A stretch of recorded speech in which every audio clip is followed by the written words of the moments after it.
Spanning the planet. You've landed at the pet entertainment center of the universe. Alert the paparazzi. This is Pet Life Radio, the ultimate animal adventure.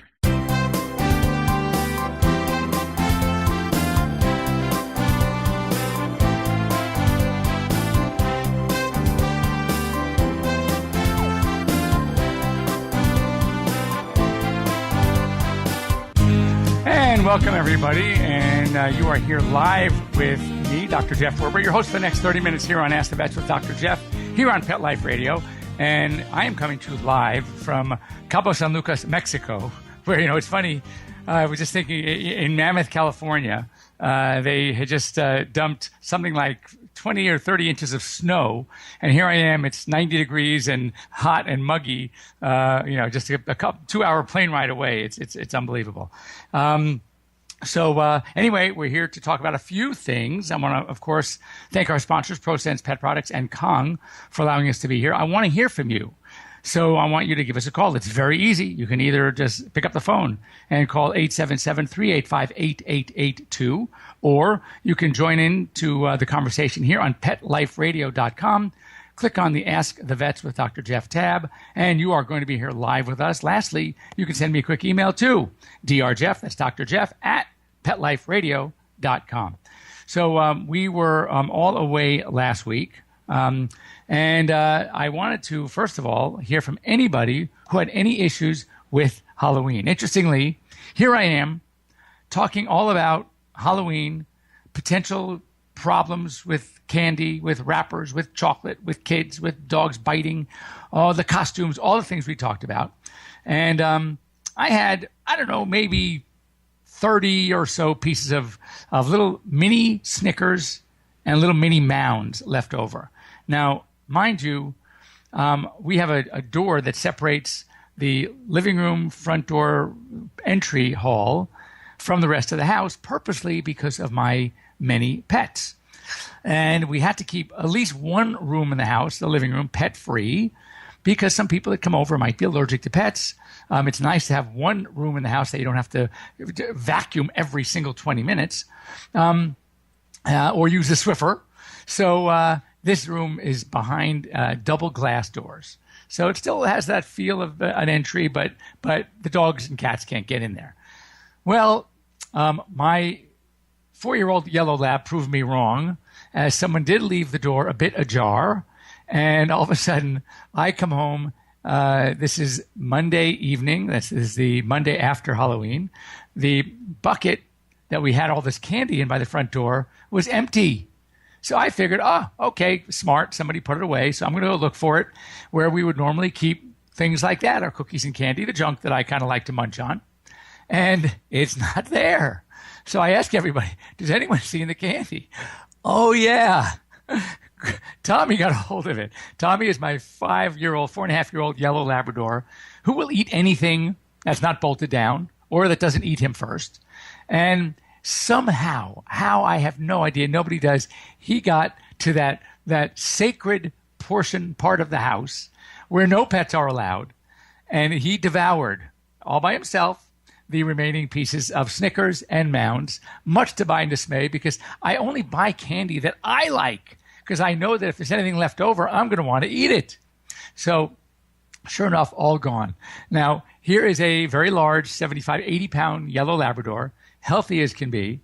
And fortunately, as I mentioned, milk chocolate is probably the least serious of our problems. But I would say, even though he's been doing everything perfectly fine for the last, I'd say, well, even still, guess what's coming out of his other end? Candy wrappers.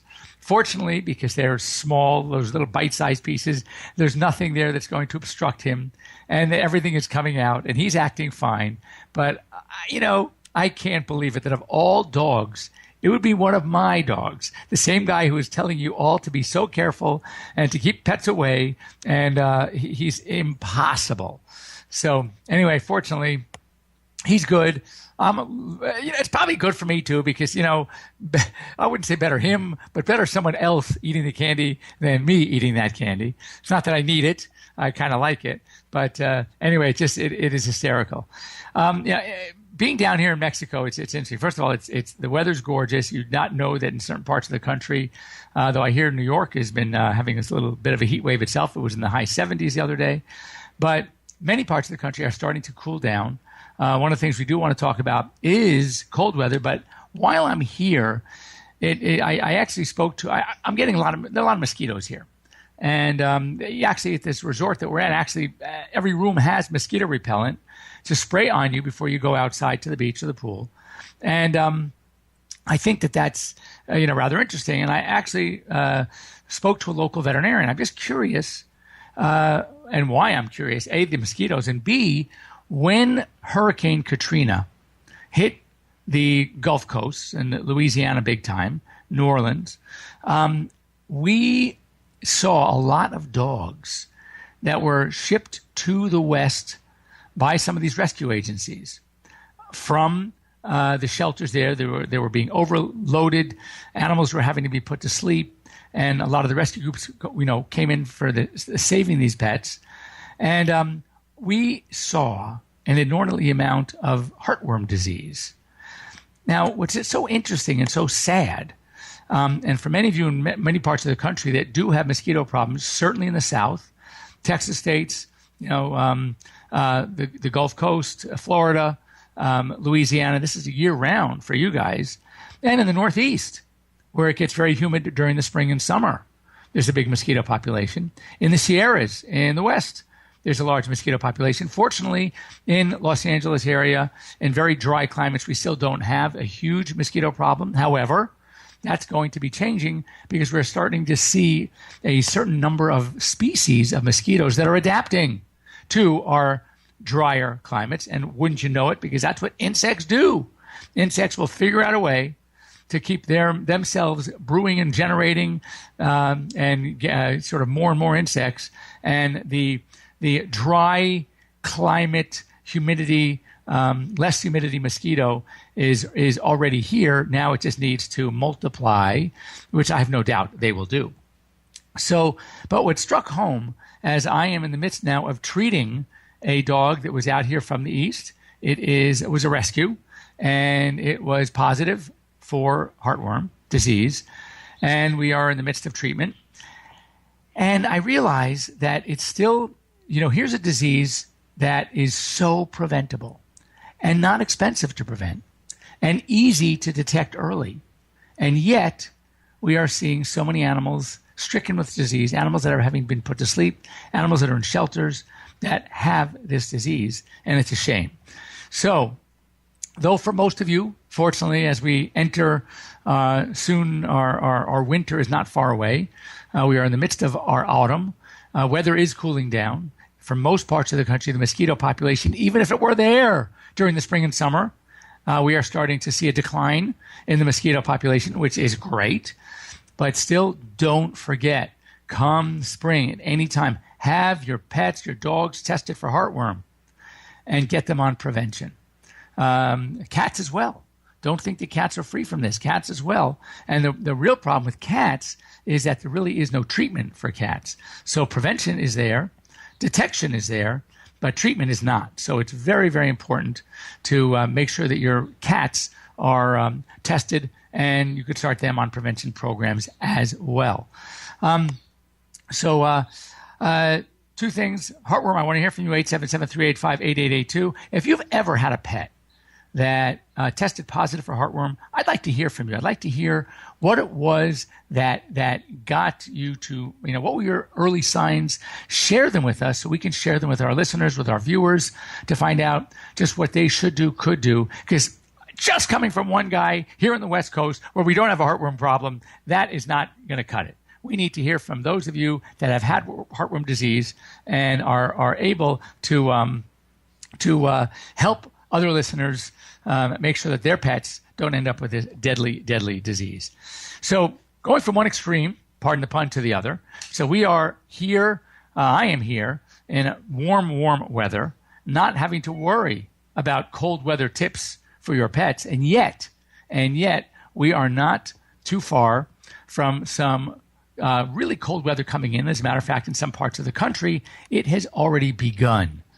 And, I spend a lot of time during the warmer months talking about heat issues, making sure your pets have plenty of water, making sure that they're protected from the sun. And these are very, very important things to keep an eye on. And, not exercising in the middle of the day. I mean, all of these things are very important. But guess what?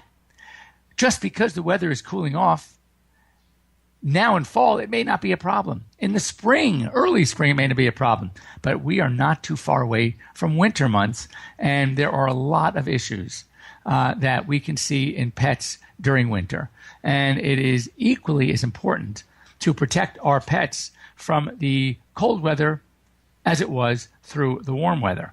So it's something that I want all of you to be aware of. And some of the first things, again, whereas we wanted to avoid midday exercise in the heat of the day, we also want to avoid exercise during the winter in the early morning hours and the late night hours where it's actually colder. During the winter, if we can take advantage of the sunshine in the middle of the day, that's what we want to do. So it is sort of the opposite. If you are in very, very ultra freezing weather, you need to come up with some pretty smart ways to prevent the dogs from freezing that are outside. So they actually need shelter. Now, this time it's not shelter from the sun. It's shelter from the wind and wind chill, because that is where we have problems during the winter. So it's very, very important to keep that in mind. Water easily, when you put water in a bowl, it freezes over. So you need to start thinking about, now that you have time, to prepare or finding these really cool water bowls that are either heated. I've seen some that there's sort of a double thickness, and in the inside of the water bowl, there's antifreeze. So it is always there. It's permanently sealed. And what it can do is help prevent the water from freezing. But I think the easiest thing to do, you can find these bowls that have heating elements inside. You can also start with warmer water, but that's not going to last very long when it's super, super cold. Wind chill is typically when people, or heaven forbid, it's like these mountain climbers. When they freeze, it's not because necessarily of the cold as much as the wind chill.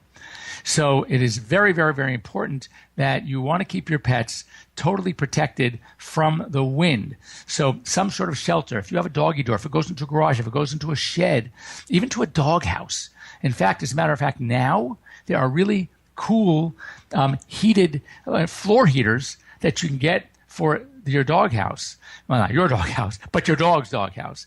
And that, too, would be a very, very wise thing to do to prepare for the winter coming up. Anyway, it's getting that time. We have to take our quick break. So we're going to break for a few minutes. When we do come back, we're going to talk a bit more about things that you could do now in advance to beat that cold winter instead of having to deal with it once it's too late. Don't go away. We'll be right back here. Pet Life Radio's Ask the Vets with Dr. Jeff. We'll be right back, right after these messages. Stay tuned.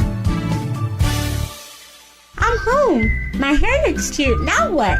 Bringing home a puppy or new dog is exciting, and he's depending on you to keep him in good health. Dogs need special care to keep them healthy as they grow throughout their entire life. Caring for their health is critical in all stages. With ProSense, it's simple and convenient to give your dog the care it needs with effective and quality products that treat, prevent, and provide essential daily vitamins and minerals. ProSense products are veterinary formulated and recommended to ensure the very best for your pet. Try ProSense today. Your dog will thank you for it. Pets love life. Love them back with ProSense. Do you know that moment when your dirty dog's about to jump in your nice, clean car? You can avoid all the cleanup and mess with a 4K9 seat cover.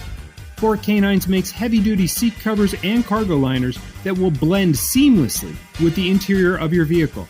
You can find us at 4K9s.com. That's the number 4, KNINES.com, or on Amazon.com. 4K9s makes nothing but the best for your best friend. Nature at its best is nature at its simplest. At Red Barn, we've kept it simple for 20 years by concentrating on single-ingredient natural dog treats. Because Mother Nature's actually pretty good at this. Bones are just tasty bones. Meat treats are just nourishing meat. It's nature at its simplest. Look at the label. We want you to. Red Barn Natural Treats. Simply the best. Find it in your local pet specialty store. Try our slow-roasted, natural meaty bones. It's DesignerPetSweaters.com. Hand-knitted designer sweaters for your precious pup or cool cat. Beautiful couture patterns for your pets, including custom-knitted formal wear, casual wear, yachting, and even sports-themed. Many designer pet sweaters include feathered tammy hats, top hats, and a lot of sparkle.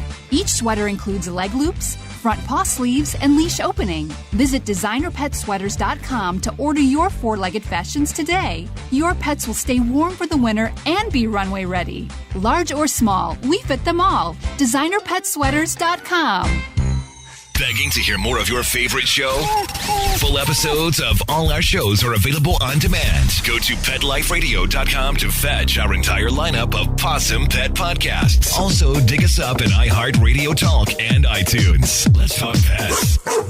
Live and on demand only from Pet Life Radio. Let's talk pets Let's talk pets on Pet Life Radio. Pet Life Radio. PetLifeRadio.com.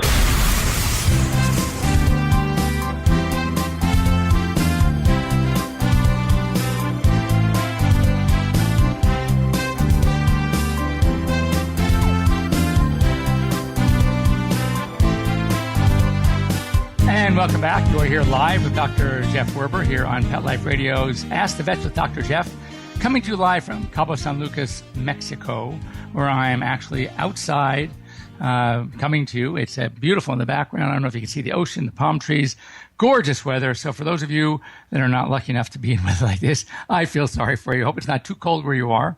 But this is really, really nice. So before the break, speaking of cold, we were talking about making some early planning, as many parts of the country are about to start their winter come November.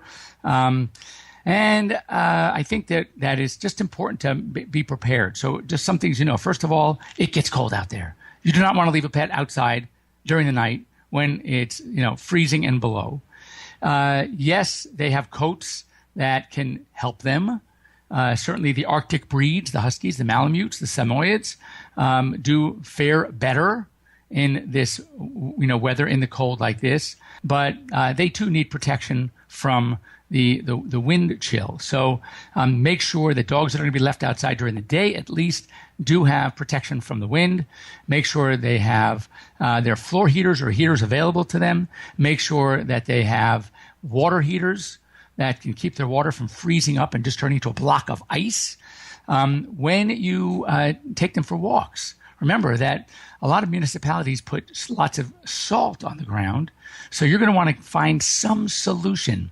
Things like paw savers, things like, there are these little booties, the pet booties that go on, paw protectors, any of those things that you might put on your dogs before the walks so they don't get irritated from the salt that's being put down on the ground to help melt snow.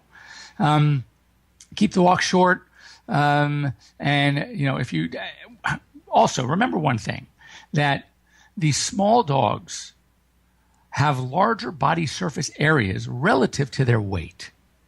So when you see that small breed, that Maltese, that Yorkie, that Chihuahua, that Dachshund, whatever, and they are wearing those funky looking jackets, sweaters, whatever, don't laugh. Okay? Because they do lose more heat, their body heat, per body weight surface area than the big dogs do on a relative basis. So therefore, they do need those little jackets, those sweaters. So yeah, they may look funny. Yeah, they may be cute depending on who you are, what you have. Personally, a guy having big dogs mostly, though I do have my Frenchies. Never had a problem with that because I do live in California. But having said that, they are often a necessity. So when you see them, either no comment at all, comment how cute they look and tell the truth, or comment how cute they look and don't tell the truth. Regardless, don't say anything mean because they do need them. So often I do like to share, unless there's a question coming in, 877-385-8882. Give me a call and we can talk about something else. Join in the conversation here on Ask the Vets with Dr. Jeff here on Pet Life Radio. Or you can send me a quick email to drjeff@petliferadio.com. it'll be forwarded to me and we can talk about something else. But I do like to kind of share cases I have, because when I see a case, I know that I'm not the only veterinarian on the planet, and my client is not the only client on the planet having this problem. So if I can help you learn from something that we've experienced through a case, then I feel like I'm doing my job here on Pet Life Radio to inform you, to educate you, hopefully to make it fun, and to help you better understand some of the disease processes that we have to deal with.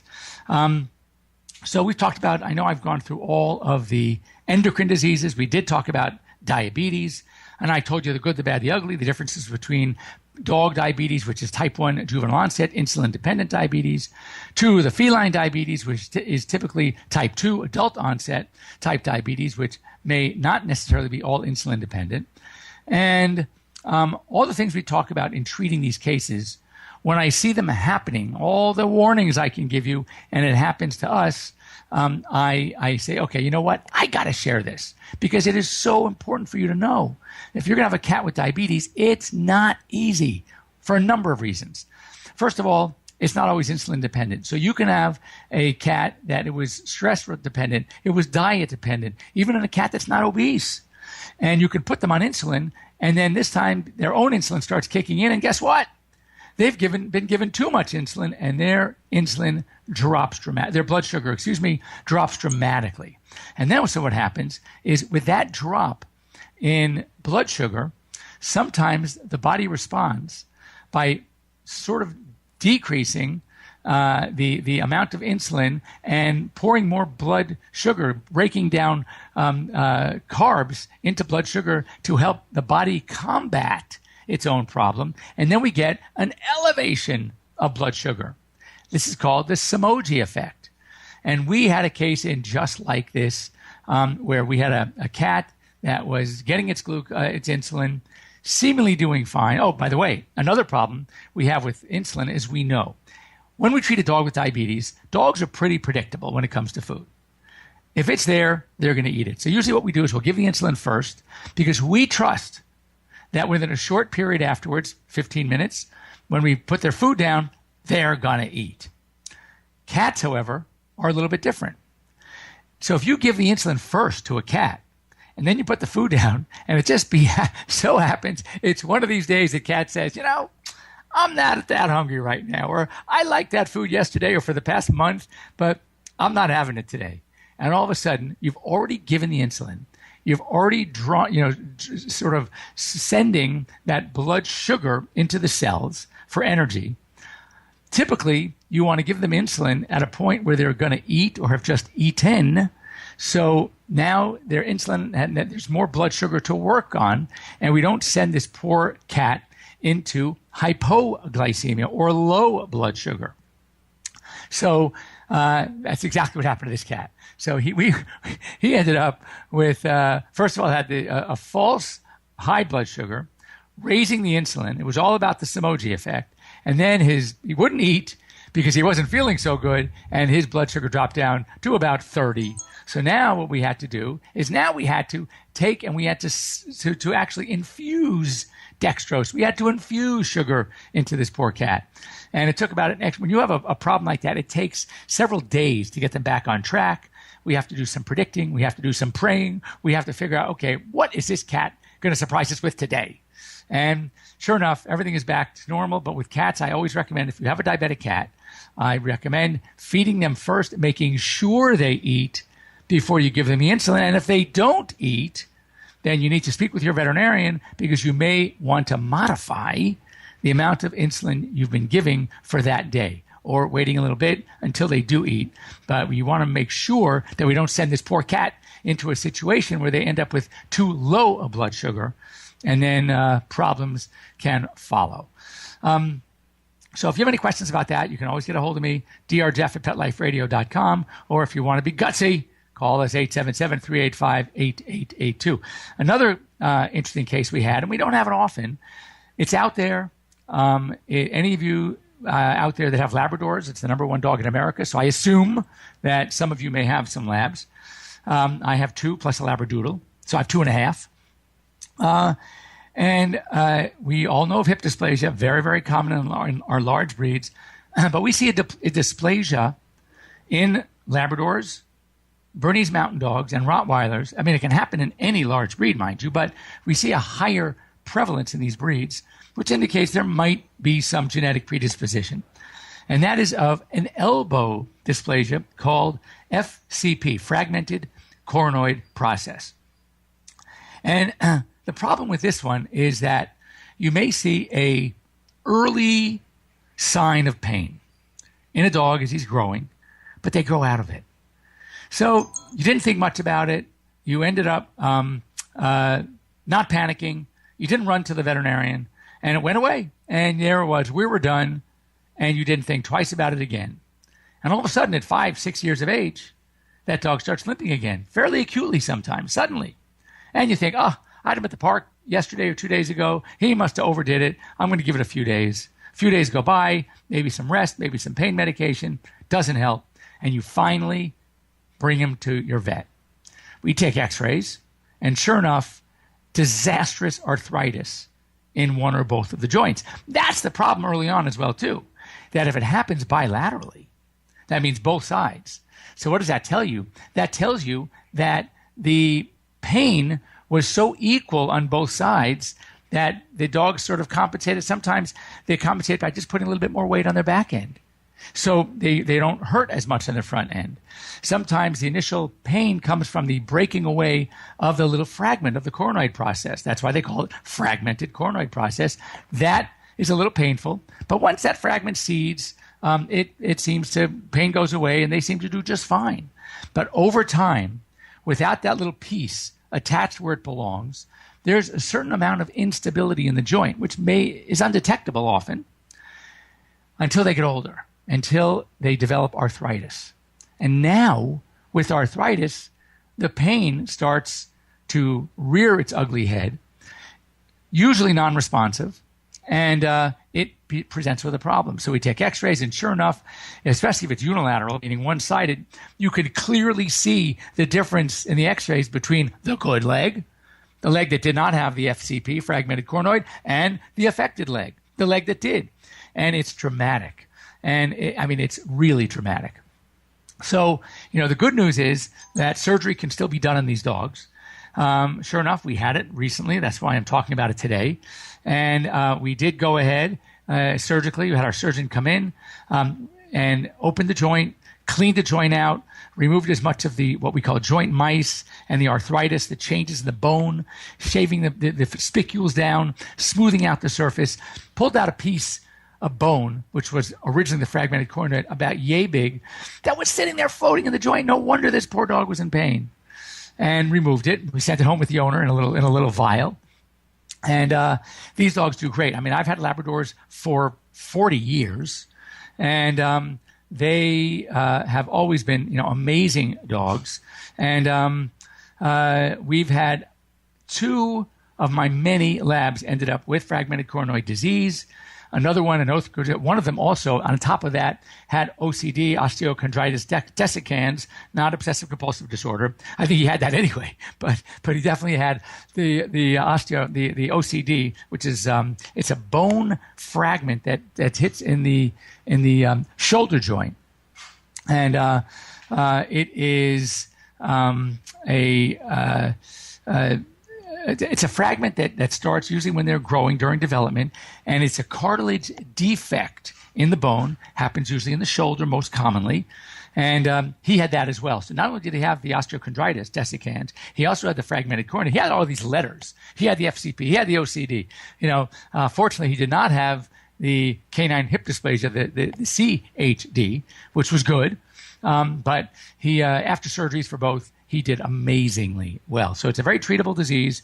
It's much better if you catch it early, because if you catch it early and remove that little joint mass, that little fragment early, oftentimes they don't develop as much of the arthritis as they do if they don't have it removed early. So anyway, I want to thank you all for being here on Pet Life Radio. Again, I didn't hear from you. I'll be here live next week, back from Los Angeles. Here on Pet Life Radio's Ask the Vets with Dr. Jeff, 9 a.m. in the West, noon in the East, and 11 or 10 Mountain or Central, wherever you are listening from. And remember, write that number down, 877-385-8882, so you can give me a call, drjeff@petliferadio.com, if you'd like to send me any kind of question during the week. And once again, thanks to ProSense and thanks to Kong for being our sponsors here on the show. We'll see you next week. Have a great week, everybody.